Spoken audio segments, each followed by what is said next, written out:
Hello friend, आप पढ़ रहे हैं फिजिक्स 12th का topic dual nature of matter and radiation, पदार्थ व विकिरण की द्वैत प्रकृति। हमने इस टॉपिक पे लास्ट 3 वीडियो बनाए और ये उसका चौथा पार्ट पोर्शन है। ठीक है, लास्ट वीडियो में हमने पढ़ा था फोटो इलेक्ट्रिक इफेक्ट की हिस्ट्री।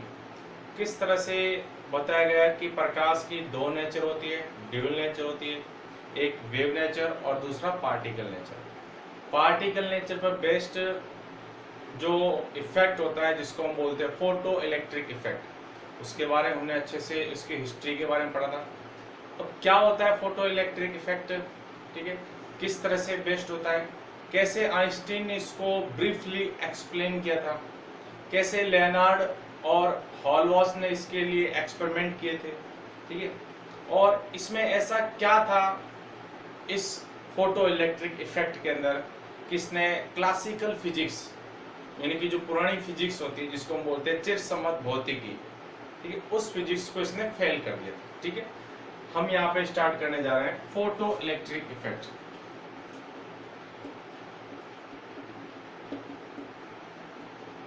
फोटो इलेक्ट्रिक इफेक्ट जिसको हम बोलते हैं प्रकाश विद्युत प्रभाव।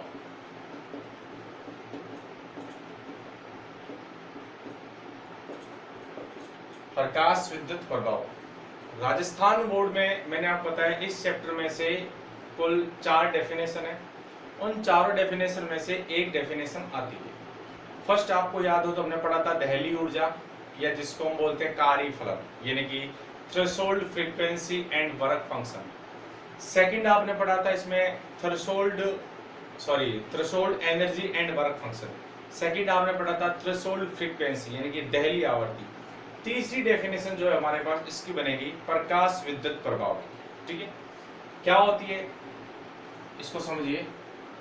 सबसे पहले तो अगर हम इसके बारे में बात करें कि इसकी जो डिस्कवरी की थी खोजकर्ता, इसके बारे में जो सबसे पहले जो बताया था वो मैंने आपको बताया था एक साइंटिस्ट था हर्ट्ज।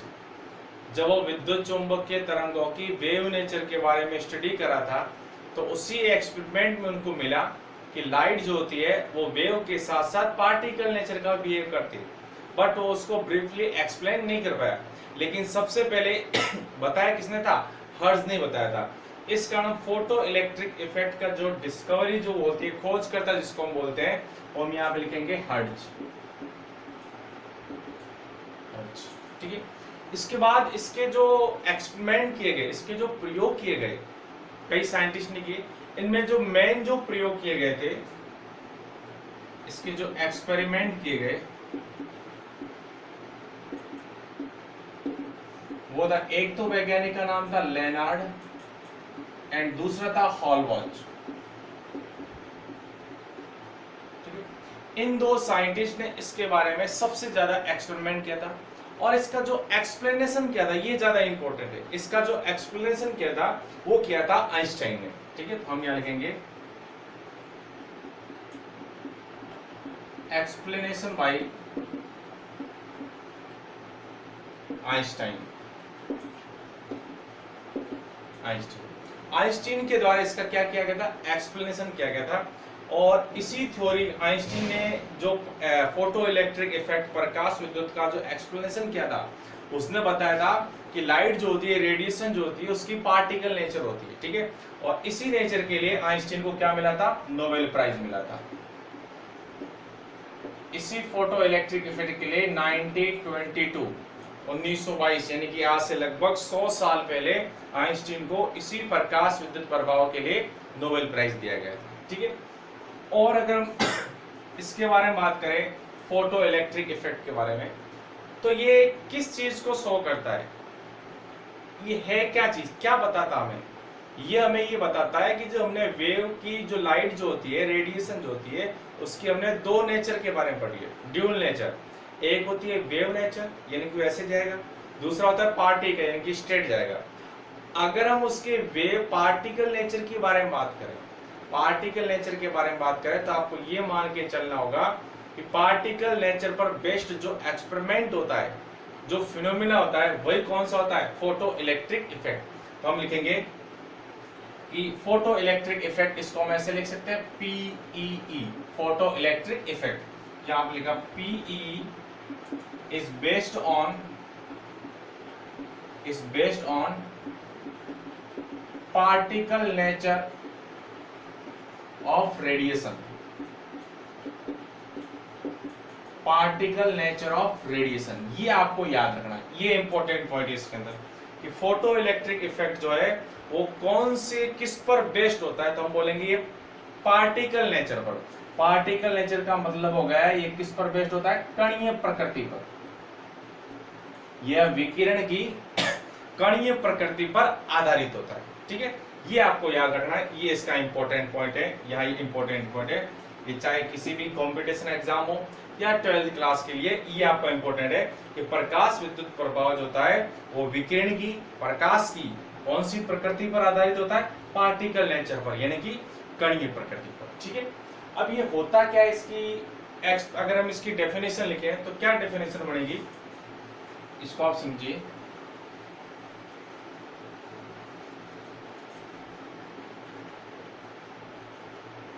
कि जैसे हमने अभी तक बाकी के जो 3 लेक्चर में पढ़ा है वही चीज हम एक बार फिर से रिवाइज करेंगे, ठीक है। वही इसके अंदर उसी के जो पीछे पढ़ा है उसी के अंदर इसकी डेफिनेशन है, ठीक है। जैसे हमारे पास ये एक मेटल है, ये हमारे पास कोई एक मेटल है, एक धातु है, ठीक है।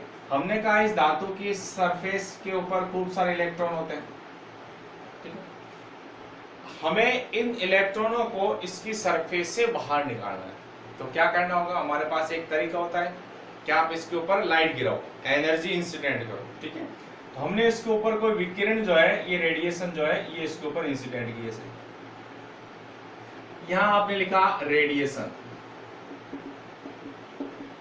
इंसिडेंट रेडिएशन, आपतित विकिरण। जब आप इसके ऊपर विकिरण आपतित करोगे, और हमने कहा था कि ऐसे लाइट गिरने से, प्रकाश के रेडिएशन के इंसिडेंट होने से इलेक्ट्रॉन बाहर नहीं निकलेगा। इस इलेक्ट्रॉन को बाहर निकालने के लिए मिनिमम रिक्वायरमेंट एनर्जी चाहिए, न्यूनतम आवश्यक ऊर्जा। याद करो उसको हमने क्या बोला था, कार्यफलन या दहली ऊर्जा, वर्क फंक्शन और थ्रेशोल्ड एनर्जी, जिसको हमने लिखा था 5 नॉट से, ठीक है। और मान लिया 5 नॉट से ज्यादा अगर हम कोई रेडिएशन गिरा रहे हैं तो इस सरफेस से कौन बाहर निकल जाएगा, इलेक्ट्रॉन, ठीक है। मान लिया ये इलेक्ट्रॉन यहां से बाहर निकला, तो किसी सरफेस पर अगर आप कोई रेडिएशन, कोई विकिरण आपतित करते हो और उस सरफेस के पृष्ठ से इलेक्ट्रॉन का उत्सर्जन होता है, इसी प्रभाव को हम यहाँ पे क्या बोलते हैं, प्रकाश विद्युत प्रभाव। अभी प्रकाश तो समझ में आ गया कि ये विद्युत नाम कहां से आ गया, तो आप फिर से समझिए। ये जो इलेक्ट्रॉन जो बाहर निकलेगा, ये जो इलेक्ट्रॉन बाहर निकला यहाँ से, इस इलेक्ट्रॉन को हम यहाँ पे नाम बोलेंगे फोटो इलेक्ट्रॉन। इसको हम क्या बोलेंगे, फोटो इलेक्ट्रॉन, प्रकाशित इलेक्ट्रॉन, ठीक है। अब जब इलेक्ट्रॉन अगर बाहर निकल गया, आगे अगर हम एक कोई सर्किट कंप्लीट करते हैं तो इलेक्ट्रॉन फ्लो होगा, इलेक्ट्रॉन चलेगा। और आपको याद होना चाहिए, आपको पता होना चाहिए कि अगर किसी सर्किट में कोई इलेक्ट्रॉन दौड़ता है, इलेक्ट्रॉन चलता है, तो इलेक्ट्रॉन के प्रवाह से क्या उत्पन्न होती है, धारा उत्पन्न होती है, करंट उत्पन्न होती है। तो इन इलेक्ट्रॉनों के प्रवाह से जो करंट बनती है, उस करंट को हम यहाँ पे नाम बोलेंगे प्रकाश विद्युत धारा। उसको हम यहाँ पे क्या नाम बोलेंगे, प्रकाश विद्युत धारा, फोटो इलेक्ट्रिक करंट। किसके कारण ये करंट बनती है, इन इलेक्ट्रॉनों का, क्योंकि इलेक्ट्रॉन है, फ्री हो चुका है, ठीक है। अगर आपने कोई सर्किट जोड़ दिया आगे, तो सर्किट में इलेक्ट्रॉन चलेगा, और इलेक्ट्रॉन के चलने से सर्किट में क्या बनेगी, करंट बनेगी।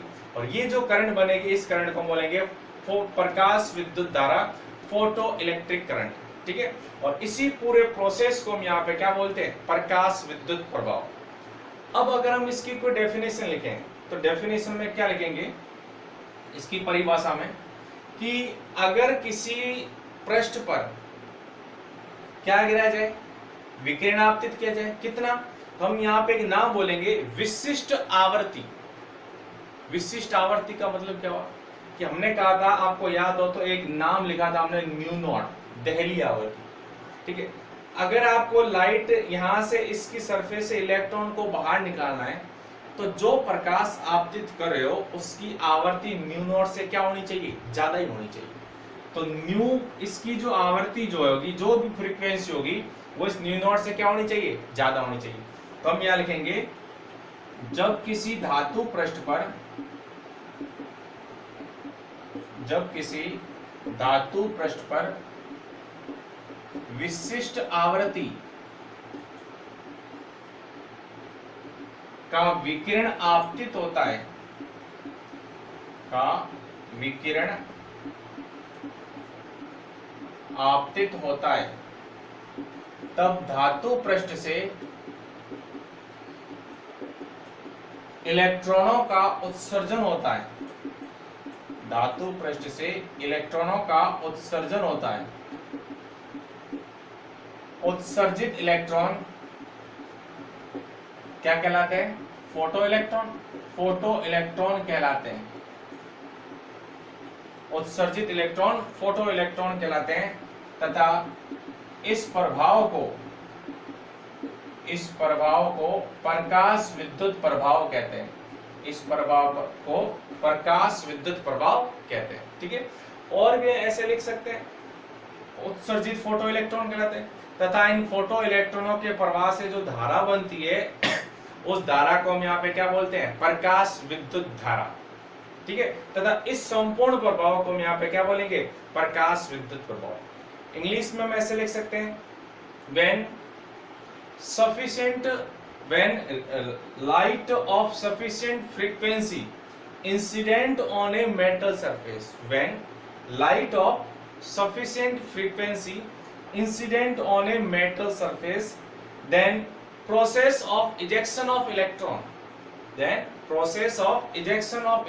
from the metal surface is called photoelectric effect, and this emitted electron are called photoelectron.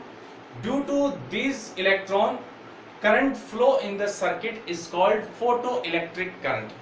ठीक है, सरफेस पे किसी सफिशिएंट फ्रीक्वेंसी का रेडिएशन इंसिडेंट करोगे तो वहां से क्या इमिटेड होगा, इलेक्ट्रॉन, और इसी प्रोसेस को हम यहाँ पे क्या बोलते हैं, फोटो इलेक्ट्रिक इफेक्ट। लास्ट 2 साल के अंदर ये डेफिनेशन पूछी जा चुकी है राजस्थान बोर्ड के अंदर। ठीक है, इस कारण ये इंपॉर्टेंट बनती है। इसको आप, बहुत ही सिंपल डेफिनेशन है, किसी भी सरफेस के ऊपर प्रकाश गिरो, बस आपको नाम देना है विशिष्ट आवर्ती का, स्पेसिफिक फ्रीक्वेंसी का। इससे ज्यादा का अगर प्रकाश गिराओगे तो पृष्ठ से इलेक्ट्रॉनों का उत्सर्जन होगा। उत्सर्जित इलेक्ट्रॉन क्या कहलाएगा, फोटो इलेक्ट्रॉन कहलाएगा, और इन फोटो इलेक्ट्रॉनों के प्रवाह से जो करंट बनेगी उसको हम क्या बोलेंगे, प्रकाश विद्युत धारा, और इस पूरे प्रोसेस को हम यहाँ पे क्या बोलेंगे, फोटो इलेक्ट्रिक इफेक्ट। ठीक है, ये हमारा था फोटो इलेक्ट्रिक इफेक्ट। नेक्स्ट इसका जो एक्सपेरिमेंट जो है, जो मैंने अभी लिखा था, लेनार्ड और हॉलमॉक ने जो किया था, हम उसके बारे में अभी नहीं पढ़ेंगे, उसको हम नेक्स्ट लेक्चर में पढ़ने की कोशिश करेंगे।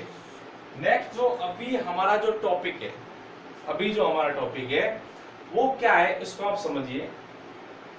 क्योंकि फोटो इलेक्ट्रिक इफेक्ट में कोई रेडिएशन जो है, कोई रेडिएशन अगर वेव नेचर की है, कैसी नेचर की है, वेव, क्योंकि लाइट वेव नेचर का भी होता है। अगर वेव नेचर का कोई रेडिएशन आएगा तो यहां से इलेक्ट्रॉन का एमिशन नहीं कर सकता। हमने क्या बोला है, प्रकाश विद्युत प्रभाव किस पर बेस्ड होता है, पार्टिकल नेचर पर, कणीय प्रकृति पर। इसका मतलब यहां से जो लाइट आनी चाहिए, ये किस रूप में आनी चाहिए, कण के रूप में आनी चाहिए। और लाइट का ये जो कण फॉर्मेट, अब कण कैसे, लाइट कैसे कण हो सकती है, तो लाइट जो है इस तरह से, मान लिया ये खूब सारे तरंगे, वेव फॉर्म ही है, लेकिन इन सारी वेव को मिला के और एक बड़ा सी वेव बना ली। ये एक वेव बनी, ये ऐसे दूसरी बनी, ऐसे ऐसे। ये जो वेव का एक झुंड बना, एक पैकेट बन गया, एक बंडल बन गया। क्या बन गया, बंडल। तो ये जो वेव का, प्रकाश की वेव का एक बंडल बन गया। इसी बंडल को हमने एक नाम दिया, पार्टिकल, और इसी पार्टिकल को हम यहाँ पे बोलते हैं फोटोन। क्या बोलते हैं, फोटोन। हमारा अगला टॉपिक यही है, फोटोन।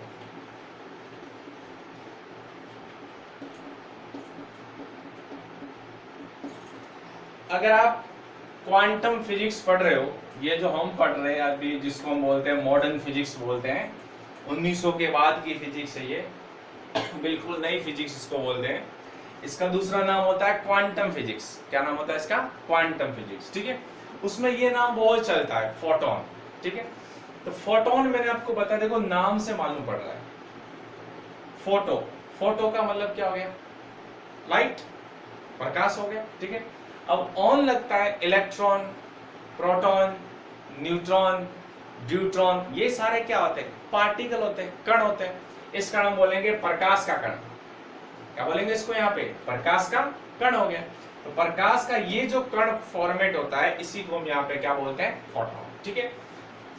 मैंने आपको बताया कि जैसे मान लिया अगर इस बोर्ड से हमें अगर इलेक्ट्रॉन है, उस इलेक्ट्रॉन को बाहर निकालना, तो आपने जो लाइट गिराई है, अगर आपने कहा कि आपने लाइट गिराई और इलेक्ट्रॉन यहां से बाहर निकल गया, तो आपको ये मान के चलना होगा कि ये जो लाइट जा रही है ना, ये लाइट वेव की फॉर्म में नहीं है, ये लाइट कण की फॉर्म में छोटे छोटे पैकेट ऐसे जा रहे हैं, इस पे गिर के और अपनी ऊर्जा जो है इस इलेक्ट्रॉन को दे दी, और इलेक्ट्रॉन यहां से क्या हो गया? बाहर निकल गया, ठीक है।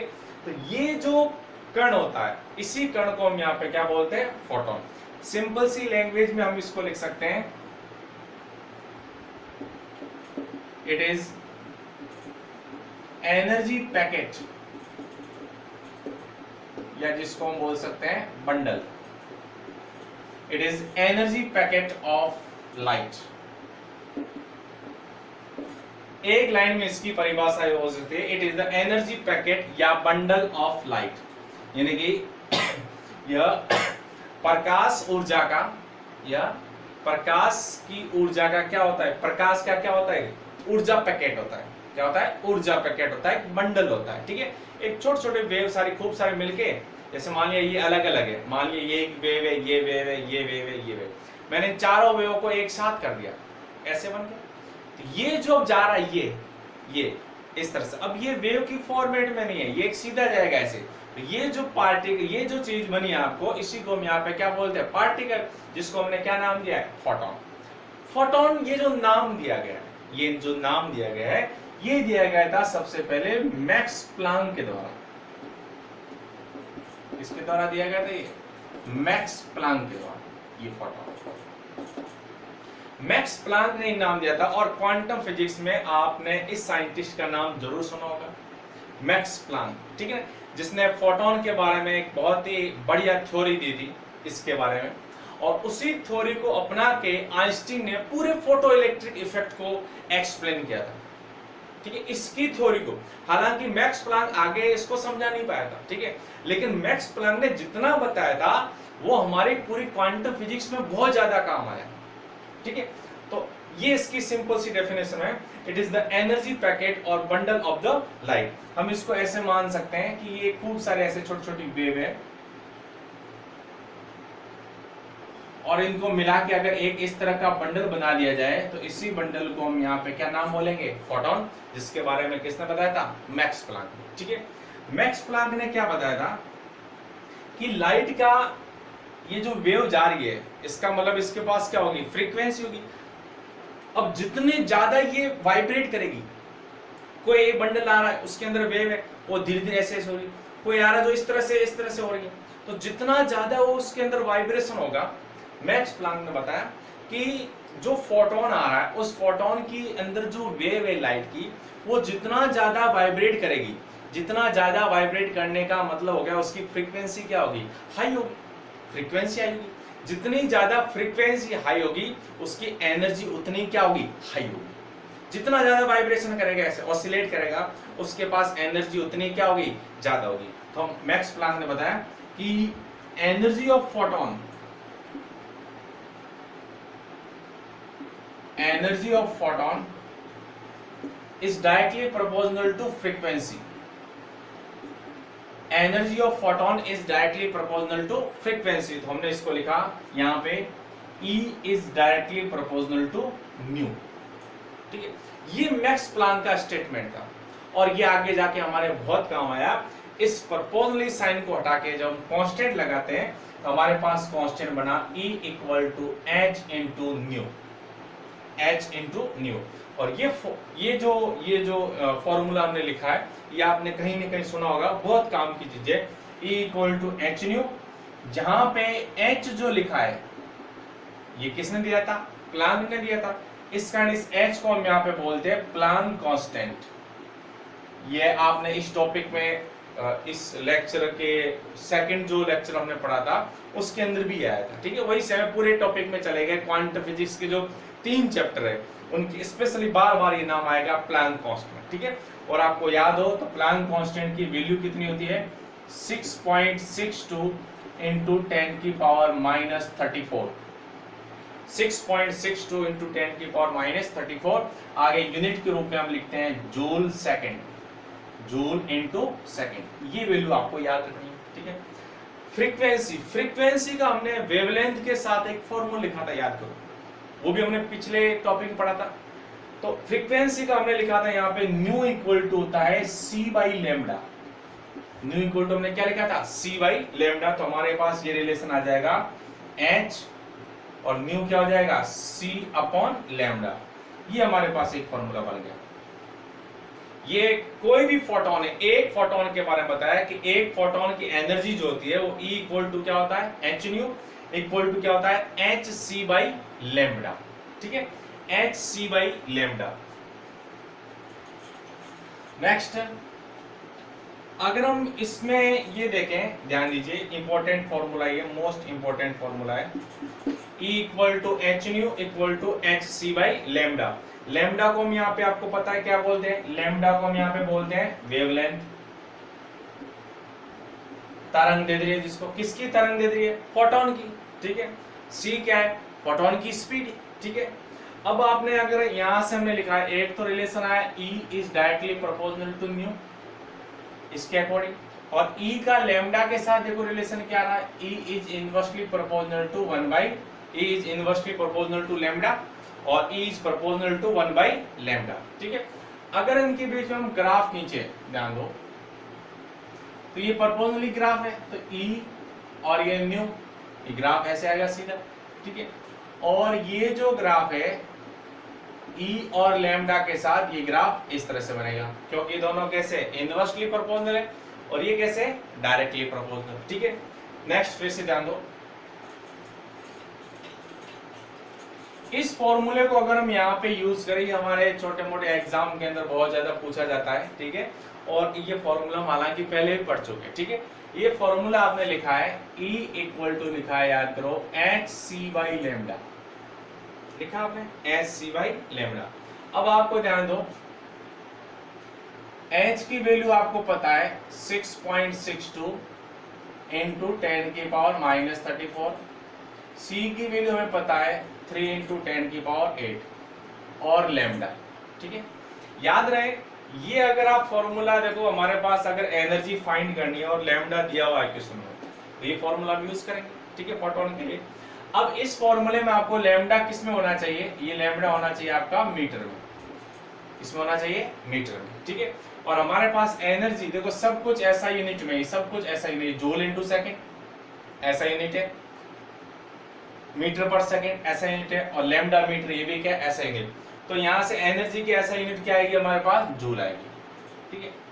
एक तो ये फॉर्मूला है, लेकिन जनरली इस टॉपिक के अंदर आप इसका यूज कर सकते हो, लेकिन हम इसका यूज बहुत ही कम करते हैं। हम क्या करते हैं, हम इनको पहले ही सॉल्व कर देते हैं, क्योंकि देखो हर बार क्वेश्चन में इसको तो आपको सॉल्व करना पड़ेगा। और हमने ये वैल्यू पहले लिखी थी, आपको याद हो तो, A इक्वल टू ये वैल्यू होती है 12400, 12400 कितनी होती है, इसको सॉल्व करने पर कितना आंसर आएगा, 12400।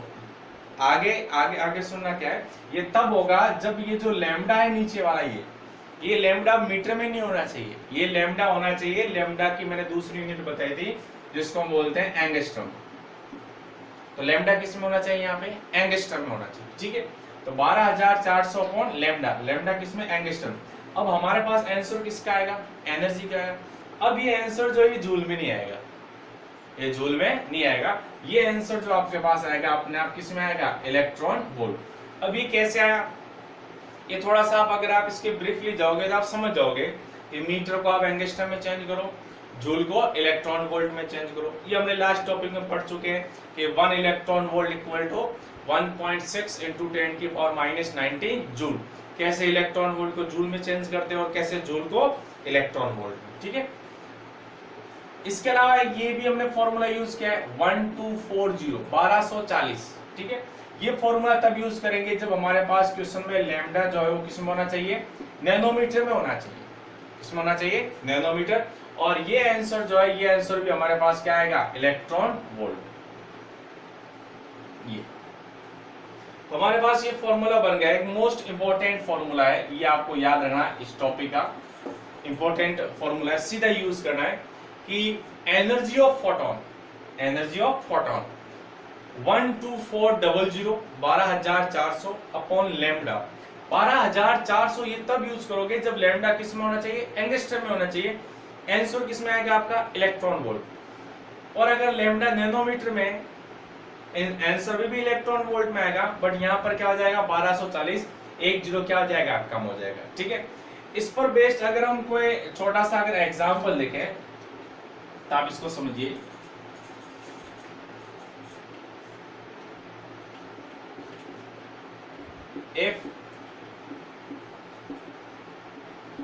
if wavelength of photon is 5000 angstrom, एक फोटोन है जिसका वेवलेंथ कितना दिया हुआ है, 5000 एंगस्ट्रॉम दिया हुआ है, ठीक है।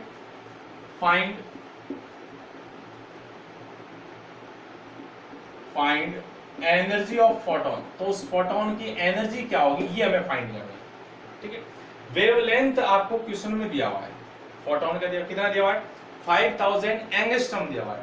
तो वेवलेंथ को हम किस में लिखते हैं, इसके सॉल्यूशन में लैम्डा से लिखते हैं। कितना दिया हुआ आपको, 5000 एंगस्ट्रॉम। क्या फाइंड करनी है आपको, एनर्जी फाइंड करनी है, ठीक है। अब एनर्जी फाइंड करनी है तो ये हमारे पास फॉर्मूला सामने रहा, लैम्डा एंगस्ट्रॉम में एनर्जी फाइंड करनी है, तो आपने लगाया 12400, लैम्डा एंगस्ट्रॉम में होना चाहिए, और आपको क्वेश्चन में एंगस्ट्रॉम में दिया हुआ है, कितना दिया हुआ है 5000। आंसर किसमें आएगा, देखो इलेक्ट्रॉन वोल्ट। या आप अगर इसको सोल्व करते हो तो ये हमारे पास वैल्यू आएगी, देखो आपके पास 2.4 2 24 4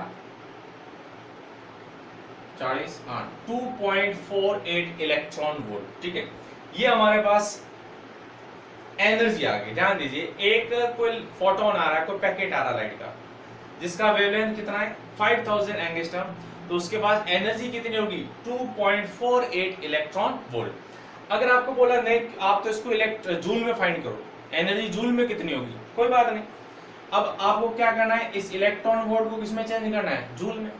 और इलेक्ट्रॉन वोल्ट को जूल में चेंज करने के लिए हमने लास्ट दोनों लेक्चर में बार बार ये बात की है, इलेक्ट्रॉन वोल्ट को जूल में चेंज करने के लिए फिर से आप याद रखना, हम मल्टीपल करते हैं। क्या करते हैं, गुणा करते हैं। किससे करते हैं, 1.6 इंटू 10 की पावर माइनस 19।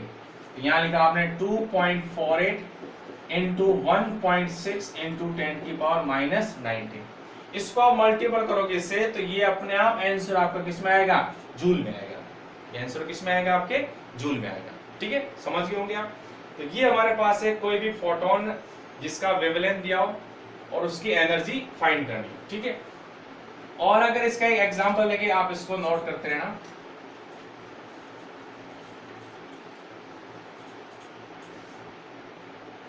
एक और एग्जांपल लेके,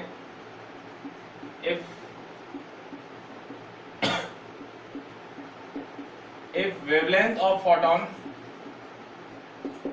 is 4 into 10 की पावर माइनस 7 मीटर, 4 into 10 की पावर माइनस 7 मीटर, तो आपको उस फोटोन की एनर्जी फाइंड करनी है। अब आपको ये वेवलेंथ दिया हुआ है फोटोन का, तरंग दैर्ध्य दिया हुआ है, कितना दिया हुआ है, देखो लैम्डा, ये लैम्डा दिया हुआ आपको 4 गुणा 10 की घात माइनस का 7 मीटर, और आपको क्या फाइंड करनी है, आपको फाइंड करनी है एनर्जी। अब आप सोचिए, ये फॉर्मूला हम सीधा यूज कर नहीं सकते, क्यों नहीं कर सकते, क्योंकि इस फॉर्मूले में हमें लैम्डा किस में चाहिए, एंगस्ट्रॉम में। यहाँ लैम्डा किस में दिया हुआ है, मीटर में, तो लैम्डा मीटर में तो या तो ये यूज करो, आंसर किस में आएगा, जूल में आएगा। लेकिन ये यूज करोगे तो फिर ये मल्टीपल करना बहुत ज्यादा कॉम्प्लेक्स हो जाएगा आपके लिए। तो आप क्या करो, यहीं से चेंज करो, देखो इसी मीटर को एंगस्ट्रम में चेंज करो, मीटर को एंगस्ट्रम, और मीटर को एंगस्ट्रम में चेंज करने के लिए क्या करते हैं, ये इतना मीटर दिया हुआ है, मीटर को एंगस्ट्रम में चेंज करना, ये भी मैंने आपको लास्ट के दोनों लेक्चर में बताया, मीटर को एंगस्ट्रम में चेंज करने के लिए मल्टीपल करते हैं 10 की पावर 10 से। तो यहां पर आपने मल्टीपल कर दिया 10 की पावर 10 से, ये आंसर किसमें हो गया, एंगस्ट्रम। इसको सोल्व करोगे तो आपको साफ साफ दिख रहा है कि ये आंसर आपके पास आएगा 4000 angstrom.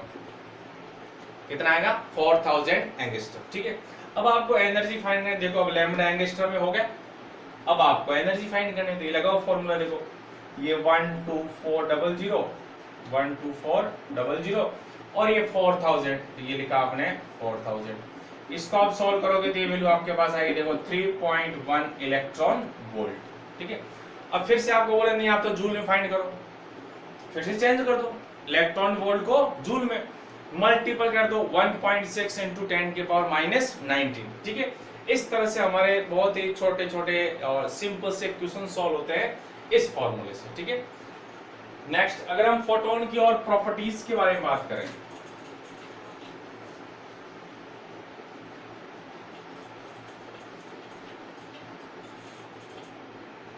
Properties of photon.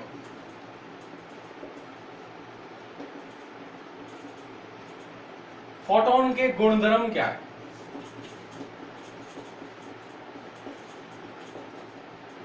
Photon के गुण।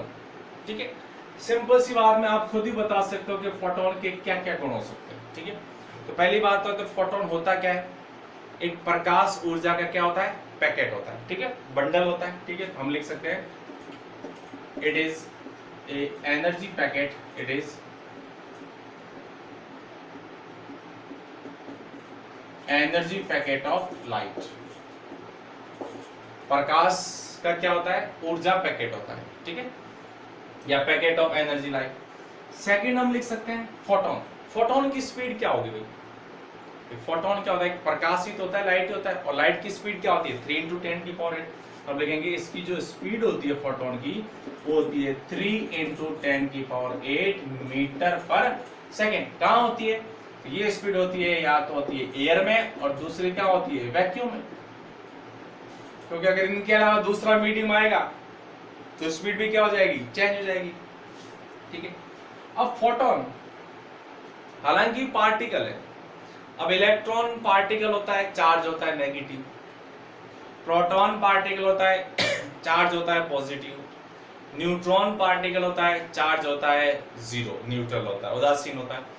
तो फोटोन क्या है, ये चार्ज पार्टिकल है या अनचार्ज यानी कि न्यूट्रल है।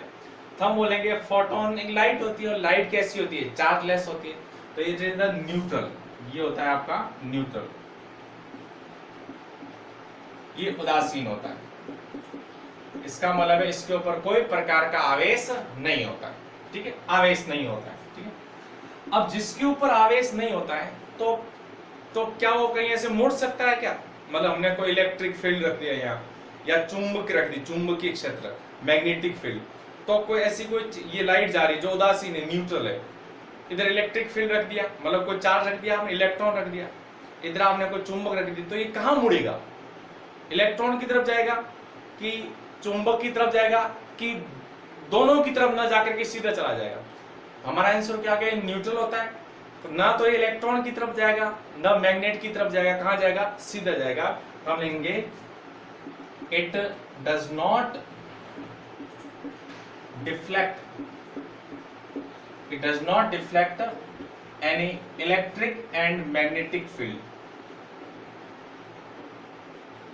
यह चुंबक और विद्युत क्षेत्र से विक्षेपित नहीं होता है, इसको आप याद रखना, it does not deflect any electric and magnetic field। ठीक है, और अगर हम बात करें फोटोन के बारे में, तो फोटोन को आप रोक सकते हो क्या, तो हमारा आंसर, हम प्रकाश को कैसे रोक सकते हैं, नहीं रुक सकता हो। ठीक है, तो उसका रेस्ट मास कितना होगा। अब जो चीज रुक ही नहीं सकती तो उसका हम रेस्ट मास कैसे फाइंड करेंगे, तो हमें ये मान के चलना होगा कि फोटोन का रेस्ट मास कितना होता है, जीरो होता है। कितना होता है, जीरो। वो कैसे होता है वो भी आपको बताएंगे। तो rest mass rest mass of photon 0। ये पॉइंट आपको याद रखना है कि फोटोन का जो विराम द्रव्यमान होता है, फोटोन का जो विराम द्रव्यमान होता है वो कितना होता है, 0 होता है। फोटोन का रेस्ट मास कितना होता है, 0 होता है। ये कुछ इसकी प्रॉपर्टी, और भी प्रॉपर्टी में बात करें तो फोटोन जो होता है ये किसी भी तरह के संरक्षण नियम, कंजर्वेशन लॉ को फॉलो नहीं करता, नहीं, फोटोन किसी भी तरह के कंजर्वेशन लॉ को फॉलो नहीं करता, ठीक है। अब क्या ये मोमेंटम रखता है, मतलब संवेग रखता है क्या ये फोटोन ऊर्जा रखता है? हमने लिखा फोटोन के पास तो ऊर्जा होती है, E equal to h nu, Max Planck ने बताया, हमने भी पढ़ा है। तो क्या ये मोमेंटम भी रखता है फोटोन? यस, फोटोन के पास मोमेंटम भी होता है, ठीक है। क्योंकि देखो फोटोन मोमेंटम उसके पास होता है जो पार्टिकल होता है, जो कैसा होता है, पार्टिकल, कण होता है। और फोटोन क्या होता है, एक गणित होता है प्रकाश का, ठीक है। अभी मोमेंटम कितना होता है इसके बारे में हम पढ़ रहे हैं, ध्यान दो।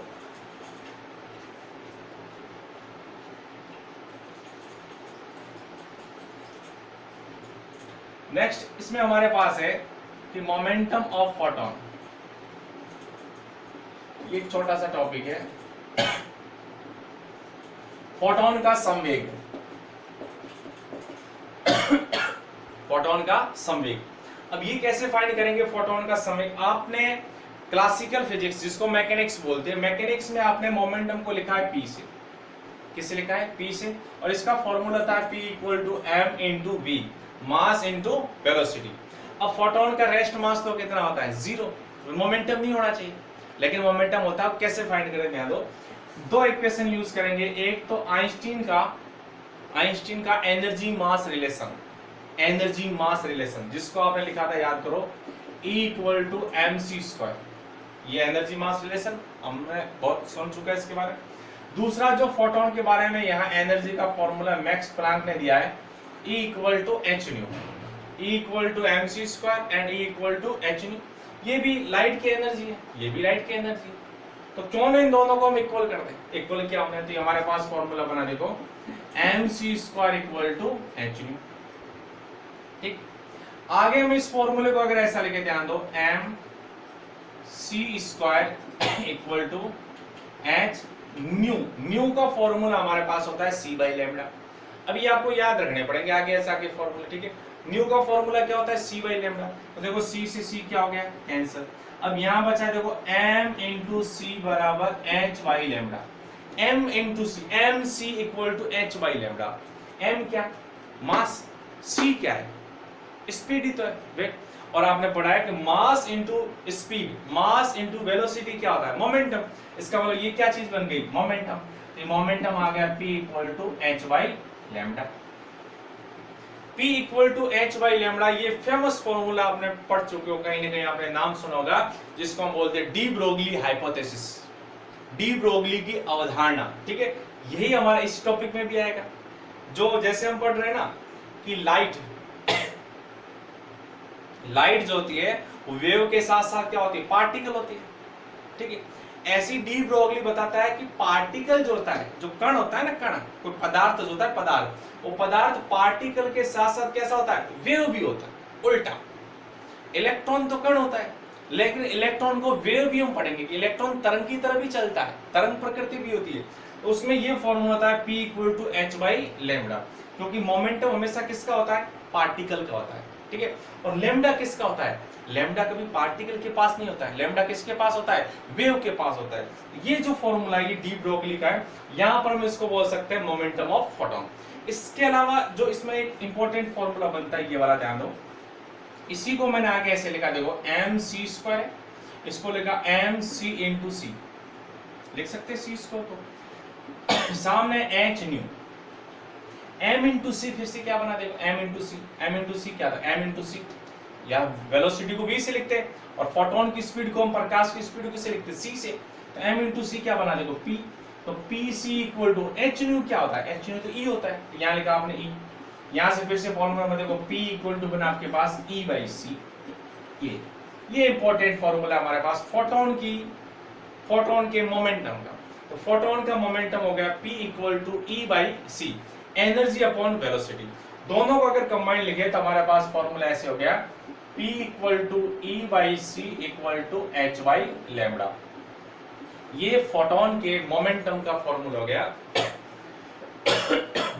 P equal to momentum equal to energy upon speed of photon and H is the Planck constant and lambda is the wavelength. ठीक है, ये हमारे फोटोन के मोमेंटम का फॉर्मूला है, इंपॉर्टेंट है, इनको आपको याद रखना है, स्पेशली इस फॉर्मूले को P equal to E by C. ठीक है, इसके अगर हम छोटे से एग्जांपल में बोले, एग्जांपल अगर हम लिखें कि energy of photon, energy of photon जो है वो है 3 इलेक्ट्रॉन वोल्ट, 3 इलेक्ट्रॉन वोल्ट है, तो उस फोटोन का मोमेंटम क्या होगा? फोटोन की ऊर्जा 3 इलेक्ट्रॉन वोल्ट है, तो उसका मोमेंटम क्या होगा? ऊर्जा दी हुई है, मोमेंटम निकालना, आपके दिमाग में सीधा फॉर्मूला आ गया कि सर ने लिखा है P equal to E by C होता है। ठीक है, होता है, बिल्कुल सही बात है। C की वैल्यू क्या होती है? तो C की वैल्यू होती है 3 इंटू 10 की पावर 8।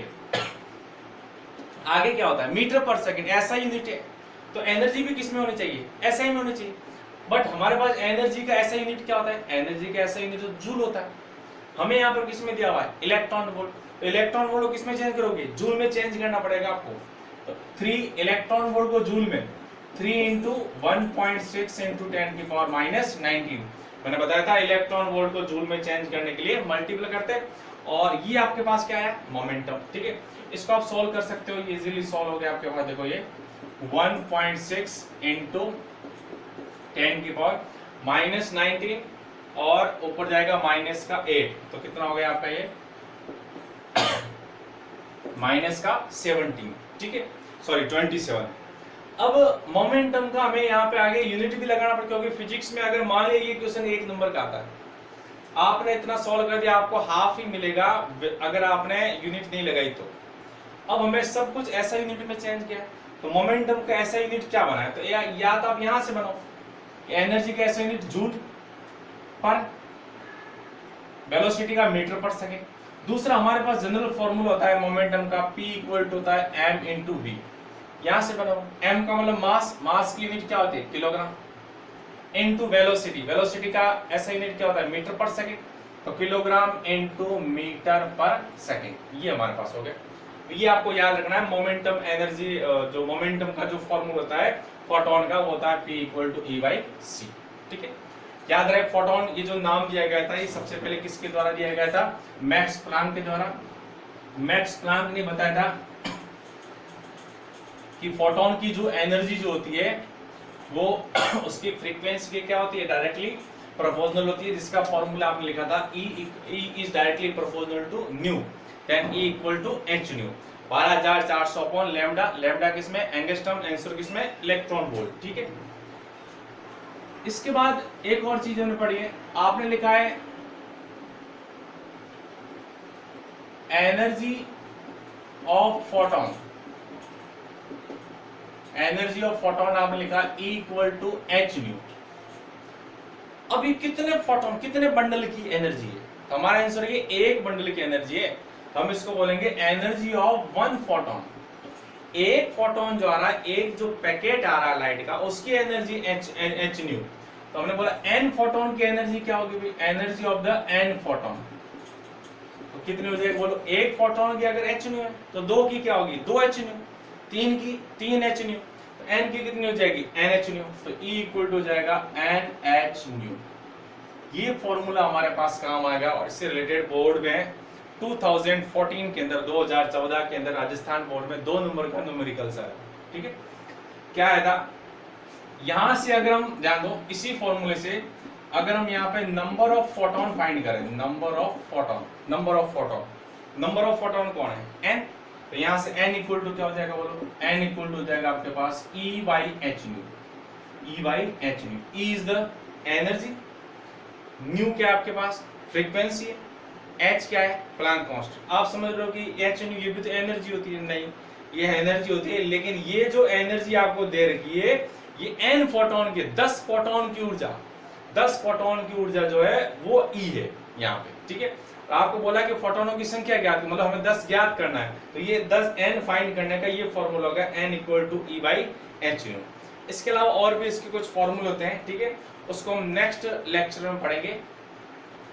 ये जो टॉपिक है ये क्वांटम फिजिक्स का, मॉडर्न फिजिक्स का एक इम्पोर्टेंट टॉपिक है, ठीक है। आप इसको नोट करिए, ठीक है, अच्छे से पढ़िए। और अगर आपको ये वाला टॉपिक थोड़ा सा अजीब सा लगा है तो इसके जो लास्ट वीडियो जो है पार्ट 2 और पार्ट 3 और पार्ट 3 स्पेशली, उसको एक बार फोटो इलेक्ट्रिक इफेक्ट का जो हिस्ट्रिकल जो मैंने बता रखा है उसको भी आप वापस एक बार पढ़िए। बड़ा मजेदार है, इंटरेस्टिंग है, ठीक है। इसको नोट करिएगा। और अगर आपको ये सब पसंद है तो इसको वीडियो को आप लाइक कीजिए एंड सब्सक्राइब कीजिए चैनल को, और ज़्यादा से ज़्यादा अपने जो फ्रेंड है उसको फॉरवर्ड कीजिए, मैसेज को आगे से आगे सेंड कीजिए, ठीक है।